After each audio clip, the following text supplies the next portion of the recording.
What's up, guys? Mike here with Rust Mud Air. I want to introduce a new line of controls that we have to kind of finish out our stealth line. For a lot of you guys, you're aware of these controls. They're the minimalist controls, so they're the simple knobs on your dash for an understatement.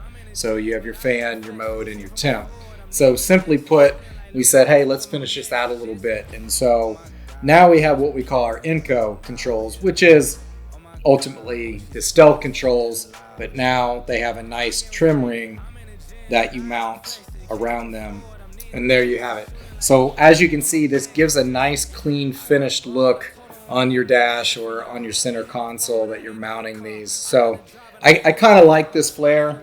It's a very still simple understated look, but it still gives a nice finished feel to the interior of your car. So, and it comes in satin, polished, and black, and it can be used with all different kinds of knob setups that we have. You can check it out on the website and see which ones it's offered for. If you guys have any questions, just give us a holler. Thanks. It should be a crime, I told him. Oh my God, I'm just playing with him now, yeah.